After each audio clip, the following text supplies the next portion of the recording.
Sir నమస్తే అండి. ఏం పేరు సార్ మీ పేరు? నా పేరు శ్రీనివాస్ అండి. సార్ కొన్ని పొలిటికల్ క్వశ్చన్లు అడుగుతాను. ఎందుకంటే ఇప్పుడు ఎలక్షన్స్ జరుగుతున్నాయి కాబట్టి తెలంగాణలో ముఖ్యంగా ఎంపీ ఎలక్షన్స్ జరుగుతున్నాయి. మనకి 17 ఎంపీ స్థానాలు ఉన్నాయి కాబట్టి ఈ 17 ఎంపీ స్థానాలు ఏ పార్టీ ఎన్ని గెలుచుకుంటుంది? ముఖ్యంగా మనం ఇప్పుడు సికింద్రాబాద్ కాన్స్టిట్యున్సీలో ఉన్నాం కాబట్టి సో మీ ఉద్దేశం ఇక్కడ బీజేపీ వస్తుందా, అదే కాంగ్రెస్ వస్తుందా, అలాగే టీఆర్ఎస్ వస్తుందా? ఇక్కడ ఎవరు గెలిచే అవకాశం?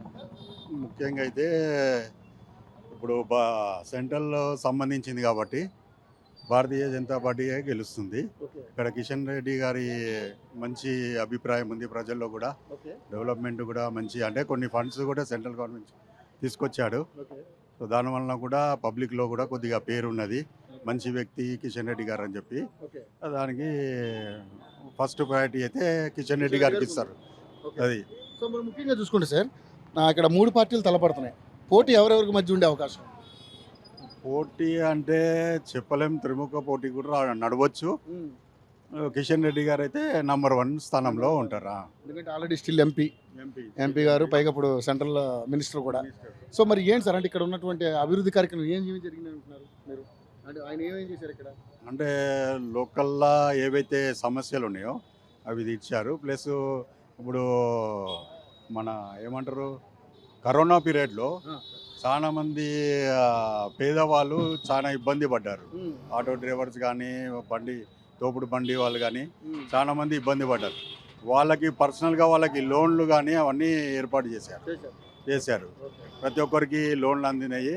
మెయిన్ ఏంటంటే వాళ్ళకి కొద్దిగా సపోర్టింగ్గా ఇది చేశారు. అది పైగా ఇక్కడ సికింద్రాబాద్ కాన్స్టిట్యున్సీ అంటే గత 2 సార్లు కూడా ఆయనే గెలిచాడు. అంబర్పేటలో ఇప్పుడు కూడా ఆయనే గెలుస్తూ ఉన్నారు కాబట్టి సరే కిషన్ రెడ్డి గారికి అవకాశం ఎక్కువ ఉండేటట్టు ఉందని మీరు అనుకుంటున్నారు? ఎక్కువ. ఇక్కడ మరి సికింద్రాబాద్ నుంచి ఆయన ఎవరు, మన పద్మారావు గారు కూడా గట్టి పోటీ ఇస్తున్నారు. అంటే లోకల్ అంటే ఇది కదా, సికింద్రాబాద్ ఆల్రెడీ ఎమ్మెల్యేగా గెలిచాడు కాబట్టి ఆయన ఇప్పుడు 4th టైం కాబట్టి సో ఆయన కూడా పోటీల్లో ఉంటాడు. ఎందుకంటే ఇప్పుడు సికింద్రాబాద్ అసెంబ్లీలోనే కదా ఉన్నది ఆయన. సో ఆయన కూడా పోటీల్లో ఉంటాడు. సో త్రిముఖ పోటీ అయితే నడుస్తుంది. మాత్రం బీజేపీ ఎందుకంటే మెయిన్ సెంట్రల్ పార్టీకి సంబంధించింది కాబట్టి ఆయన గెలుస్తాడు. రేపు పొద్దుగా ఏదైనా డెవలప్మెంట్ ఫండ్స్ కావాలన్నా కూడా ఇప్పుడు మన సికింద్రాబాద్ రైల్వే స్టేషన్ చూసుకోండి, ఎంత ఆధునికంగా డెవలప్మెంట్ చేస్తున్నారు. అంటే ఫ్యూచర్ ఇబ్బంది ప్రజల్లో ఇబ్బంది పడకుండా దాన్ని ఆధునీకరణ చేసి ముందుకు చేస్తున్నారు. అటువంటి ఆప్కి బార్ 400 పార్ అంటున్నారు, నిజమేనా? అదైతే వాస్తవంగా అండి. ఎందుకంటే 400 పార్ అయితే కంపల్సరీ ఉంటుంది అప్కి బార్. సో ఎన్ని స్థానాలు గెలవచ్చు సార్ 17లో? బీజేపీ 17 అయితే 10-12 అయితే గెలవచ్చు.